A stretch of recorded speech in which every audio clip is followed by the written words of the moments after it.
अस्सलाम वालेकुम। लेक्चर 7 है और हमने वर्क के न्यूमेरिकल्स करने हैं, जो प्रॉब्लम्स हैं। और आपकी जो बुक है रिकमेंडेड, जो फिजिक्स की आपको दी हुई है पीडीएफ, जिसमें से हम पहले करते हैं, उसी में से करेंगे। ठीक है, तो आपकी बुक का चैप्टर 7 है वर्क का। उसमें से जो कुछ 1 2 3 18 19 35 36 37 और 60, ये काफ़ी सारे क्वेश्चन हैं, इसमें बहुत ज़्यादा न्यूमेरिकल्स हैं। अगर अपनी प्रैक्टिस के लिए करना चाहें तो इसके अलावा भी कर सकते हैं। तो कोशिश कीजिएगा ज़्यादा डिफिकल्ट क्वेश्चन की तरफ मत जाएं, नॉर्मल रखिए। ठीक है, तो स्टार्ट करते हैं। Let me share it with you. ये प्रॉब्लम्स हैं, पेज नंबर 144 है आपकी बुक का, और उसके प्रॉब्लम चैप्टर 7 का 1 है। क्वेश्चन नंबर 1 है, टू पुश दिस वन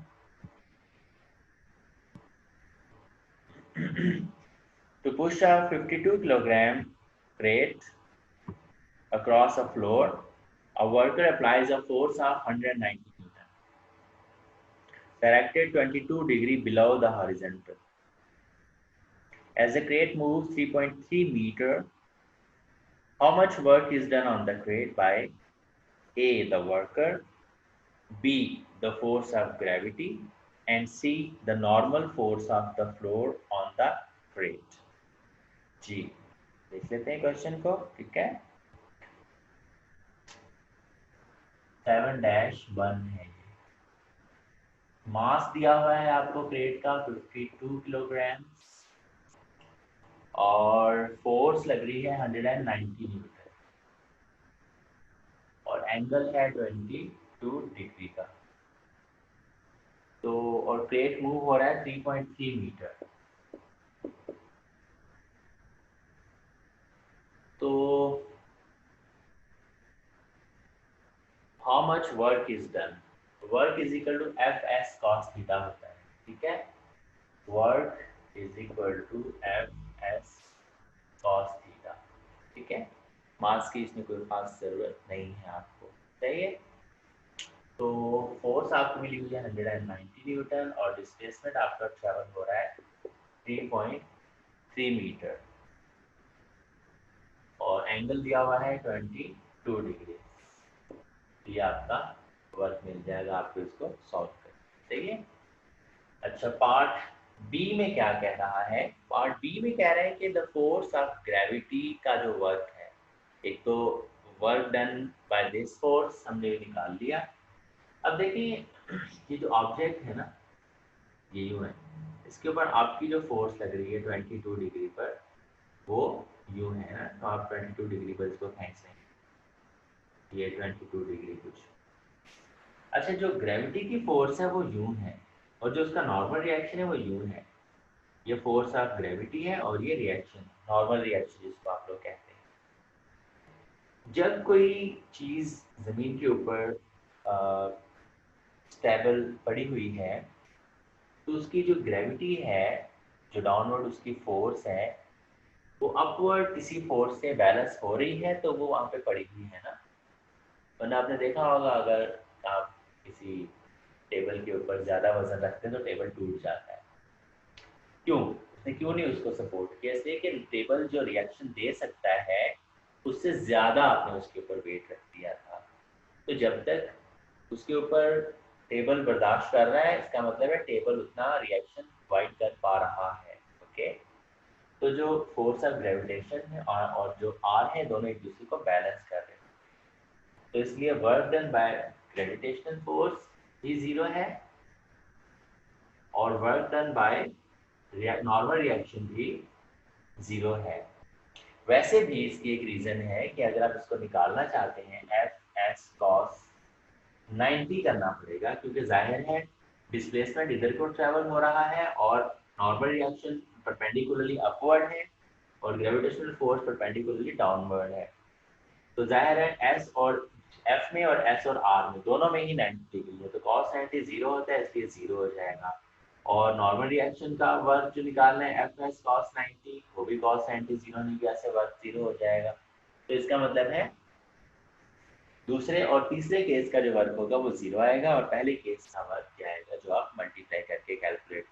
ठीक है, अगले क्वेश्चन हो सकते हैं, second question.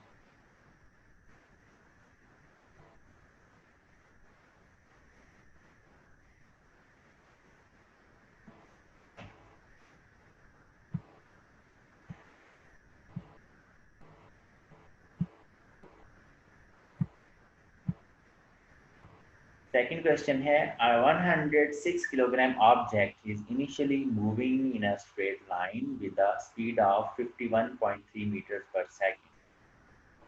A, if it is brought to a stop with a deceleration of 1.97 meter per second square, what force is required? What distance does the object travel? And how much work is done by the force? B, answer the same question if the object's deceleration is 4.82 meters per second square. जी, देख लेते हैं question number 7-2 है। A 100 kilogram mass है इसका, 106 kilogram, moving in a straight line with a speed of 51.3 meter per second initial speed. Brought to stop तो final velocity 0 metre पर second हो जाएगी और डेसेलरेशन मिली हुई है 1.97। नेगेटिव एक्सेलरेशन को कहा जाता है डेसेलरेशन, तो आप नेगेटिव का साइन लगा लेंगे। तो आपसे क्या क्या पूछा हुआ है, what force is required, what distance it travels, ये सारा ए में ही है, and how much work is done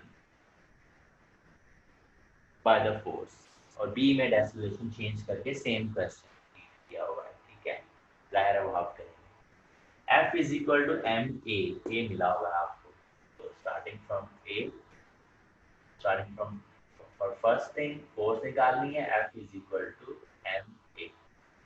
मास आपका 106 किलोग्राम है और आपकी जो फोर्स लग रही है ए, एक्सेलरेशन जो है 1.97, नेगेटिव साइन लगाने की जरूरत नहीं है, जाहिर है स्टॉपिंग फोर्स है, जो स्टॉपिंग फोर्स ब्रेकिंग फोर्स होती है वो हमेशा नेगेटिव होती है, तो you don't need to write. Okay, तो 106 इंटू 1.97 हम कैलकुलेट कर लेते हैं। Let me get the calculator. जी, 106 multiply by 1.97, this is 208.82 newton force लग रही है। ठीक है, और कितने डिस्टेंस ट्रेवल करने के बाद ये रुकेगी, तो जाहिर है A V F V I और एस टू ए एस वाला फार्मूला लगेगा। एस निकालना है आपने, 2as is equal to V F square minus we I square, 2 into ए है माइनस 1.97, एस निकालना है, वी एफ 0 है, वी आई 51.3 का स्क्वायर हो जाएगा, माइनस इधर भी है और इधर भी है, जाहिर है कट जाएंगे, तो एस आ जाएगा माइनस 51.3 का square divided by minus 2 into 1.97, minus minus काट दें और 51.3 का स्क्वायर निकालेंगे,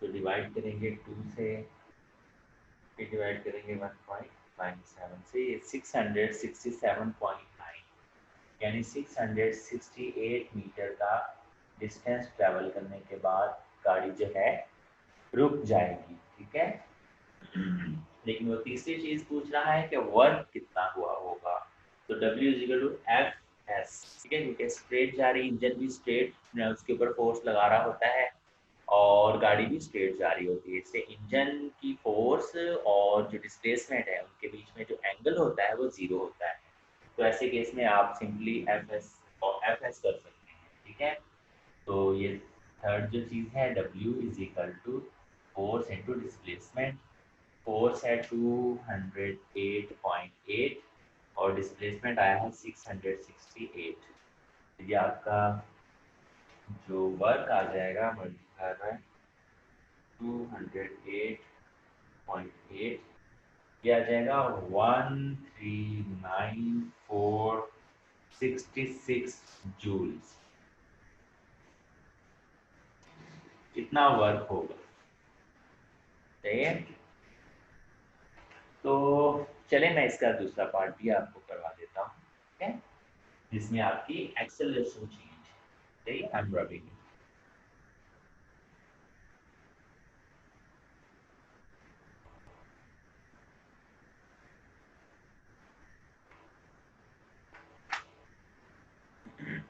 दूसरे पार्ट में उसने कहा है कि सेम क्वेश्चन रिपीट करें विद एक्सेलरेशन 4.82 मीटर पर सेकंड स्क्वायर। 4.82 मीटर पर सेकंड स्क्वायर। तो देखें एफ इज पहले फोर्स मांगी है, f is equal to M a करके निकाल देंगे आप 106 मल्टीप्लाई बाय माइनस 4.8। तो ज़ाहिर है आपके पास फोर्स ज़्यादा आ जाएगी और ये आ जाएगी 106 मल्टीप्लाई बाय 4.82। नेगेटिव साइन लगाने की ज़रूरत नहीं है। 510.92, तो 510.9 न्यूटन जो है आपकी, नेगेटिव लगाएंगे वो ब्रेकिंग फोर्स है इसका मतलब, ठीक है। इतनी ब्रेकिंग फोर्स लग रही है इस केस में। और दूसरे पार्ट में जो है क्या मांगा था, डिस्प्लेसमेंट का वर्ड मांगा था और तीसरे में वर्क मांगा था। तो दूसरे में हमने 2as is equal to v r square minus we I square करना है। तो 2 इंटू ए है माइनस 4.82, वी आर का स्क्वायर 0 हो जानी है और वी आई 51.3 ही है। तो 2as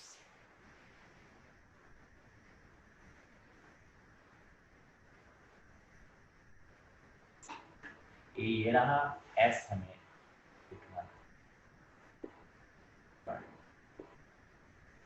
तो एस आ जाएगा माइनस 51.3 का square divided by 2 into 4.8। Minus है, दोनों कट जाएंगे। अगर अंदर माइनस होता तो कैंसिल होता स्क्वायर की वजह से, अभी ये कैंसिल नहीं होगा। कुछ बच्चों को पूछते हैं ये चीज़। 51.3 का स्क्वायर कर लेंगे, इसको डिवाइड बाय 2 और डिवाइड बाय 4.8 तो आ जाएगा 272.9 यानी 273। देखें पहले 600 650 के अराउंड मीटर डिस्टेंस ट्रेवल हुआ था तो गाड़ी रुकी थी। अब जस्ट 273, आधी भी नहीं है, 300 भी नहीं है, इतनी जल्दी गाड़ी रुकती है। रीज़न ये कि डेसेलरेशन है, ब्रेक तेज लगा है। डेसेलरेशन ज़्यादा का मतलब होता है ब्रेक आप ज़्यादा तेज लगा रहे हैं, ठीक है। और एक्सीलरेशन ज़्यादा का मतलब होता है इंजन बड़ा है, सही है। Alright. तो मतलब ये कि पहले जो थी वो मेहरान थी और अब जो है वो बड़ी गाड़ी है, ठीक है। तो अब आपने देखना है कि इसका वर्क कितना हुआ है आपका, फोर्स इनटू डिस्प्लेसमेंट।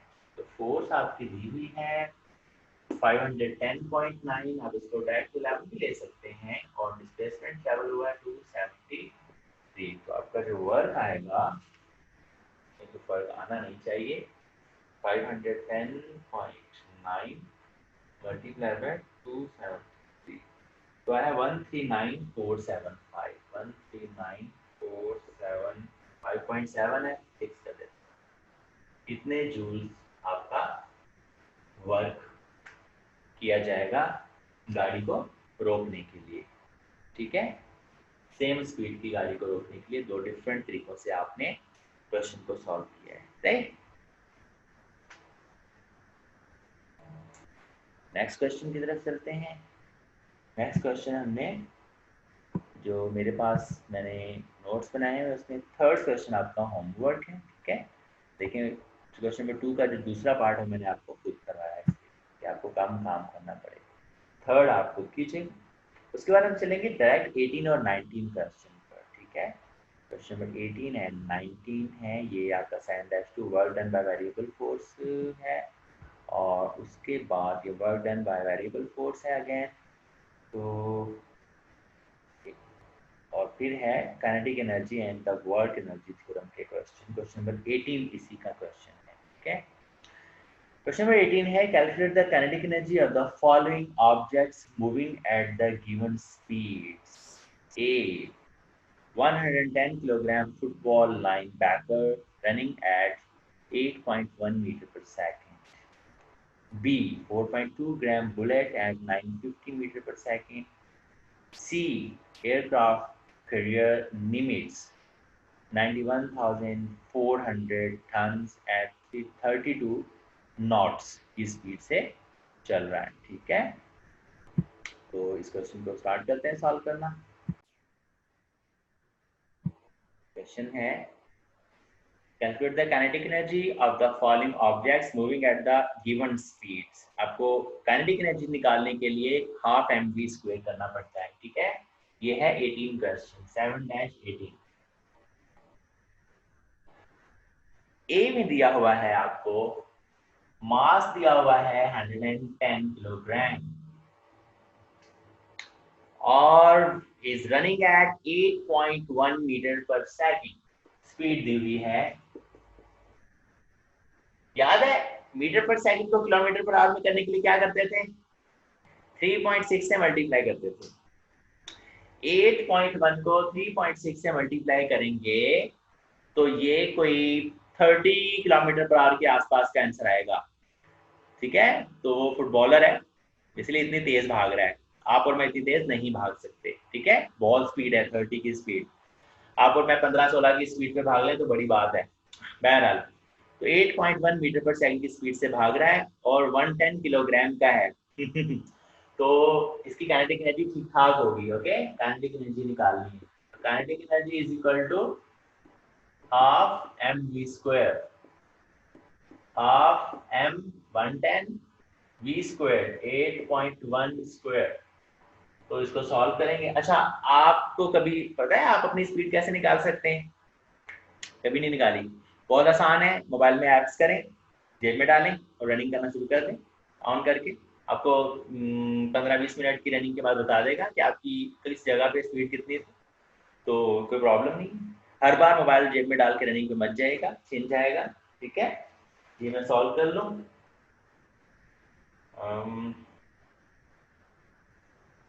110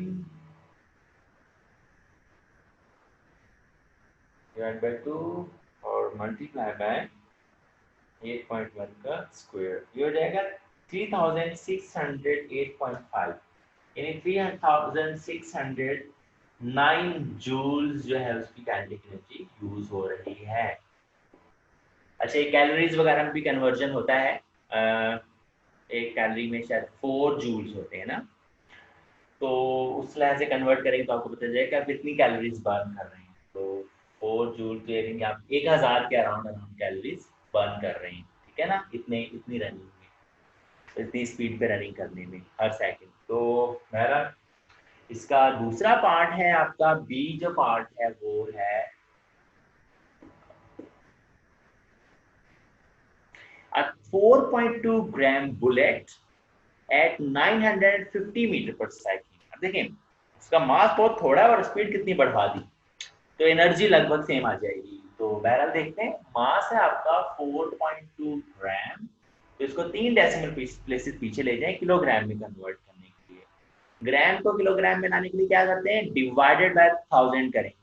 ठीक है, that is 4.2 divided by 1000 kilogram हो जाना है।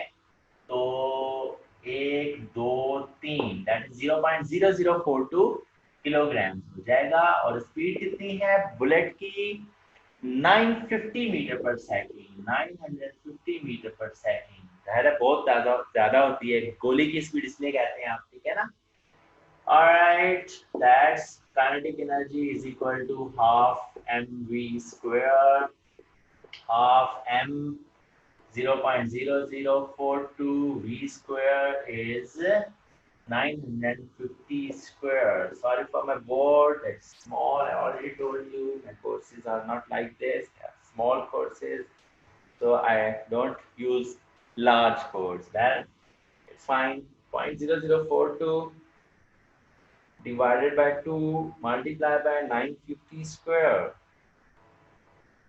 1895 जूल्स वर्क हो रहा है। ओके, ऑलराइट, थर्ड इसका सी पार्ट जो है, लेट्स डू इट हियर ताकि आपके सामने पूरा क्वेश्चन रहे। क्वेश्चन है आपका C part, the aircraft carrier Nimitz 91,400 turns.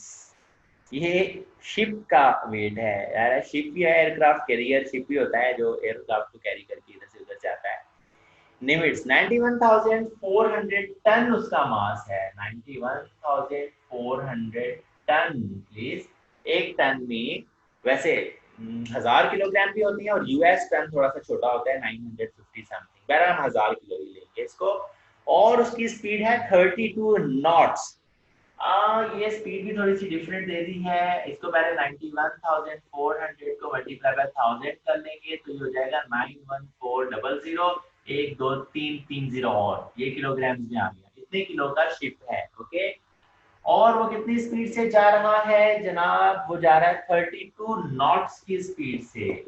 Not, एक नॉट में 0.514444 मीटर पर सेकंड होते हैं। तो इतने नॉट्स यानी हाफ मीटर पर सेकंड होता है एक नॉट। तो ये कोई 16 के आसपास आएगी वैल्यू। ठीक है। 32 मल्टीप्लाई बाय 0.5144 से मल्टीप्लाई कर देंगे, ये हो जाएगा मीटर पर सेकंड में। ऐसे क्वेश्चन आने का चांस नहीं है नॉट्स वगैरह, बस जैसे कि जनरल आइडिया के लिए आपको नॉट्स टन्स ये पता होना जरूरी है बहरहाल। तो ये जनाब स्पीड आपकी आ जाएगी 32 मल्टीप्लाई बाय 0.51444 16.5 मीटर पर सेकंड ले लेते हैं इसकी स्पीड। तो वही काइनेटिक एनर्जी निकालनी है आपने, हाफ एम वी स्क्वायर करेंगे। हाफ एम आपका ये बहुत बड़ा जो नंबर है, शिप भी बड़ा है 0.0000 और वी स्क्वायर 16.5 स्क्वायर की स्पीड से जा रहा है। मेरे कैलकुलेटर मोबाइल वाले में नहीं आएंगे सारे नंबर, सॉरी आपको खुद करना पड़ेगा। मैं क्या कर रहा हूँ कि मैं 5 जीरोस को इग्नोर मार रहा हूँ, आखिर में लगा दूंगा ताकि मेरे मोबाइल से हो जाए। ठीक है। 914 डिवाइड बाय 2 मल्टीप्लाई बाय 16.5 का स्क्वायर। तो जनाब ये आ रहा है 124,418.25। नहीं लगा रहा मैं, 5 जीरो लगा रहा हूँ। 1 2 3 4 5। तो आप इसको लिख सकते हैं 1 2 3 4 5 6 7 8 9 10। 1.24 into 10 power 10 joules energy use हो रही है उस शिप में। जाहिर है वो एयरक्राफ्ट कैरियर है, एयरक्राफ्ट को लेके जाता है। तो इतने बड़ी बड़ी चीजों को सब जो है शिपमेंट करेगा तो जाहिर है वो एनर्जी तो यूज करेगा। 10 पावर 10। ठीक है। इतने जूल्स एनर्जी है। This is question number 7-18। आगे हमें 19 करना है। ठीक है। 19 पे चलते हैं हम। क्वेश्चन नंबर 19 पे let me share it with you.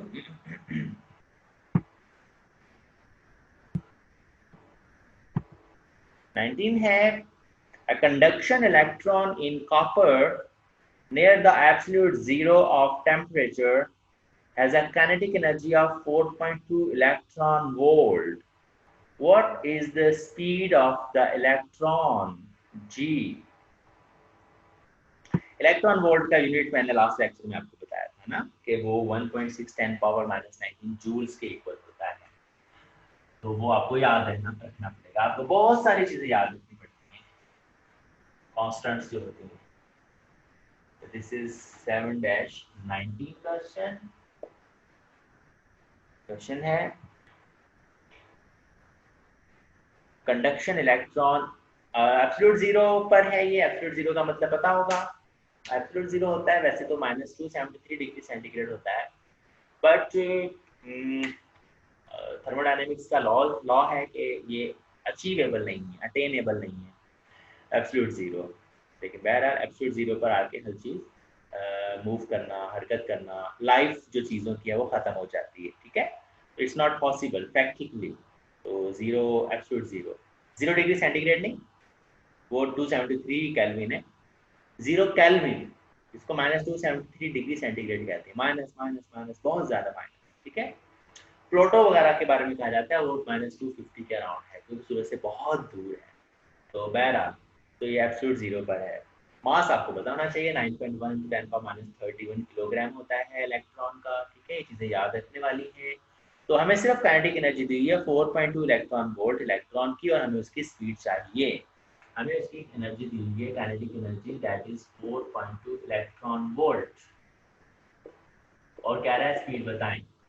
तो काइनेटिक एनर्जी होती है हाफ mv²। ठीक है, काइनेटिक एनर्जी दी है, इसको आप जूल में ले आए, 4.2 इंटू 1.6 10 पावर माइनस 19 जूल हो जाएगी। 4.2 इंटू 1.6 इंटू 10 पावर माइनस 19 और is equal to half m हो जाएगा 9.1 10 पावर माइनस 31 और v² भी आपको फाइंड करना है। मैं इसको एक स्टेप और करूंगा, उस पर आप लोगों के लिए छोड़ दूंगा इस क्वेश्चन कैलकुलेटर से करने के लिए। 1.6 10 पावर माइनस 19 है, ये 2 ऊपर जाके मल्टीप्लाई हो जाएगा, और ये 9.1 10 पावर माइनस 31 इधर आ जाएगा। तो v², अब इसका जो भी आंसर आएगा सारा को सॉल्व करने के बाद उसकी आपको स्क्वायर रूट लेनी है। कुछ टुकड़ा मैं करवा भी सकता हूँ, इसको मल्टीप्लाई करके 10 पावर माइनस 31 को ऊपर ले जाके 10 पावर प्लस 31 कर सकते हैं हम लोग, इतना सॉल्व हो जाएगा। आफ्टर मैं आपके लिए स्क्वायर रूट पर ला के मैं छोड़ देता हूँ। चले मैं आपके लिए ये कर देता हूँ। तो मैं इसको मल्टीप्लाई करके इससे डिवाइड कर देता हूँ पहले। Let's do that. 4.2 multiply by 1.6 multiply by 2 divided by 9.1, ये आ गया 1.477 और मल्टीप्लाई बाय 10 पावर, ये माइनस 31 ऊपर जाके प्लस 31 हो जाएगा। 31 माइनस 19 करेंगे, बाकी बचेगा 12 इजिकल टू v²। तो जब आप v निकालना चाहेंगे तो आपको दोनों तरफ स्क्वायर रूट लेना पड़ेगा। इसके ऊपर स्क्वायर रूट ले ना लेंगे, 10 पावर 12 है 6 हो जाएगा। ठीक है, इसकी रूट आपको निकालनी पड़ेगी 1.4 की। मेरे कैलकुलेटर में ओके ऑप्शन हो,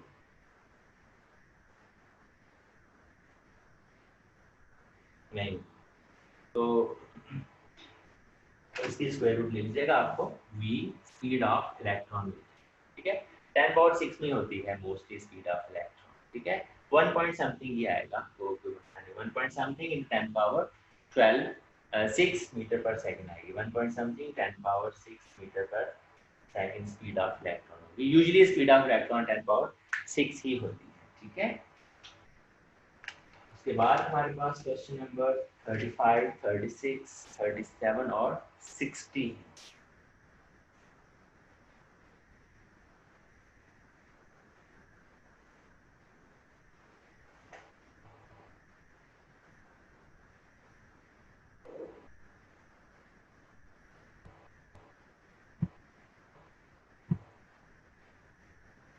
question number 35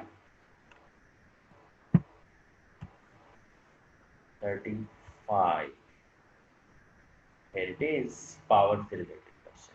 Okay, so a 57 kilogram woman runs up a flight of stairs having a rise of 4.5 meter in 3.5 seconds. What average power must she supply? Okay, देख लेते हैं what average power उसको तो उनको use करने की, यानी इसकी पावर कितनी है। ठीक है, work done per unit time 35 7-35।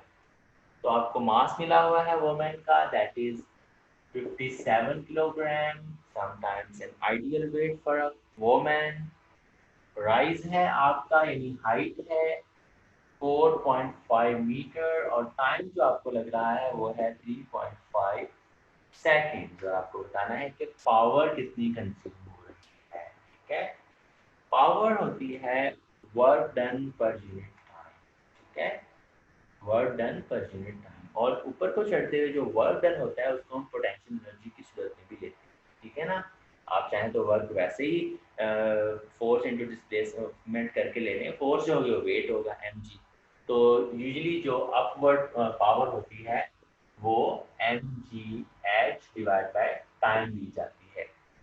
mgh क्या है, वर्क है जाहिर है, तो work is equal to f into s. F है mg और s है एच, ठीक है। तो ये एम जी एच हो गया और ये टाइम टी आ गया।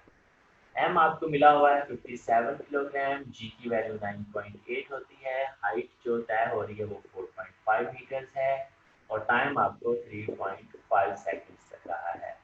This is how you find the are.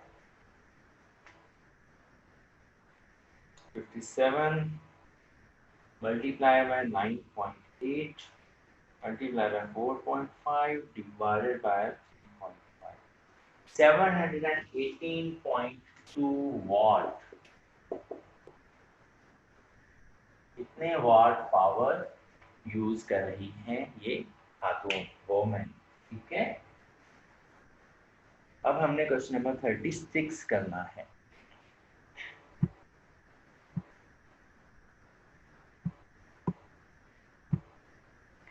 36 question ये रहा। इन 100% ski lift, a machine raises passengers average, ये हो जाएगा averaging 667 Newton in weight, a height of 152 meter in 55 seconds at constant speed.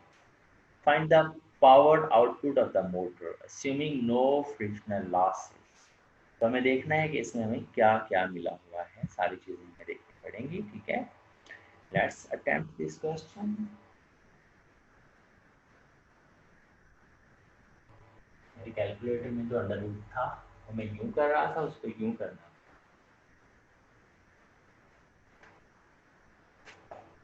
Okay तो ये है question जनाब।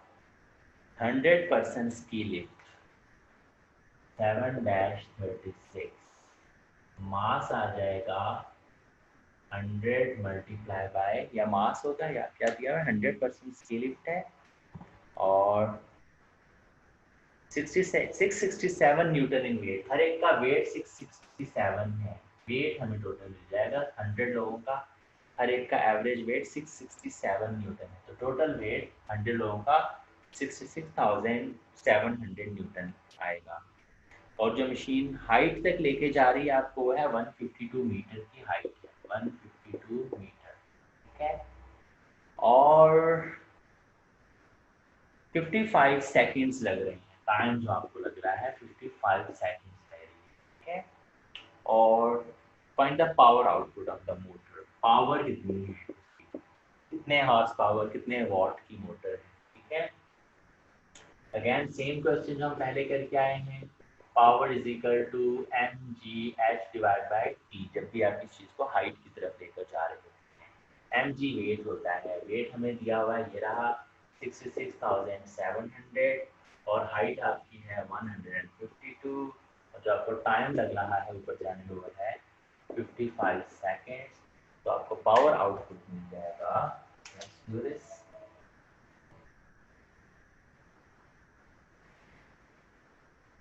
66,700 multiplied by 152 divided by 55, क्या आ जाएगा 184,334.5 है। मैं 5 वॉट ले रहा हूँ, आप चाहें तो कह सकते हैं कि 184 किलोवाट या 0.18 इंटू 10 पावर 6, या अगर इसको अपने हॉर्स पावर में कन्वर्ट करना है तो फिर 746 से डिवाइड करें। ये 247 हॉर्स पावर की मोटर है, 247 हॉर्स पावर की मोटर, ठीक है। तो बहरहाल बड़ी मोटर है, ठीक है। 36 हमने क्वेश्चन किया है ये सॉल्व और अपने 37 करना है, सही है। 7 देख लेते हैं।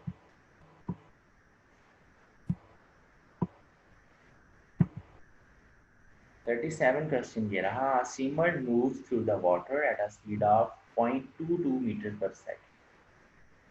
The drag force opposing this motion is 110 Newton, जिसको force लग रही है। How much power is developed by the seaman?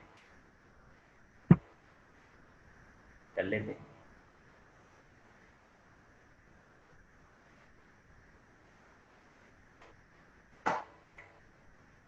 $37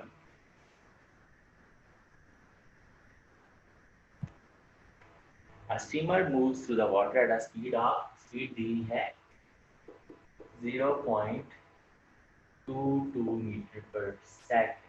swimming की स्पीड ज़्यादा कम होती है।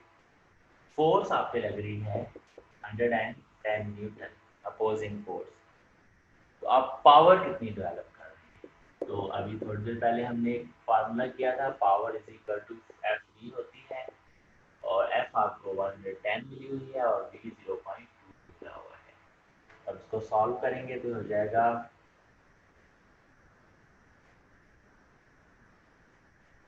11 to the 22, 11 to the 22 और 2 24, तो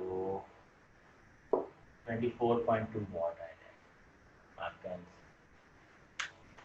ज़्यादा चेक कर लेते हैं। 110 मल्टीप्लाई बाय 0.2, 24.2 वॉट, ये पावर। फिर हमने 37 और 60 क्वेश्चन कर लिए। 37 सॉरी हो गया है, और 60 क्वेश्चन की तरफ हम चलते हैं। क्या है 60? Question number 60, one last question, then we are done with this chapter. 60th question is from this kinetic energy at high speeds का question है। Question is, calculate the kinetic energy of a proton traveling at a speed of 2.94 10 power 8 meter per second. Give your answer in both joules and million electron volt. तो ज़्यादा speed इसकी ज़्यादा है, तो आपकी kinetic energy भी ज़्यादा आएगी। ठीक है, तो लेट्स डू दिस क्वेश्चन।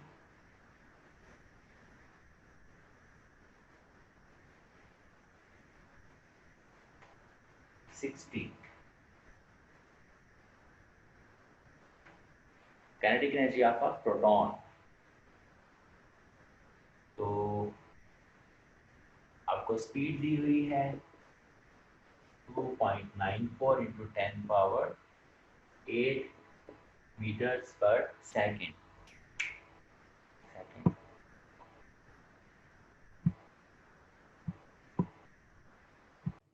और मास ऑफ प्रोटॉन तो आपको पता ही है, mass of proton 1.6 into 10 power minus 27 kilogram. 1.67 into 10 power minus 27 kilogram इसका जो है मास ऑफ प्रोटॉन होता है। तो दो वैल्यूज मिल गए आपको, बाकी बचे कुछ नहीं है। तो काइनेटिक एनर्जी मांगी है उसने, हाफ एम वी स्क्वायर करके जूल्स में आ जाएगी। जूल्स को आपको मिलियन इलेक्ट्रॉन वोल्ट में कन्वर्ट करना पड़ेगा।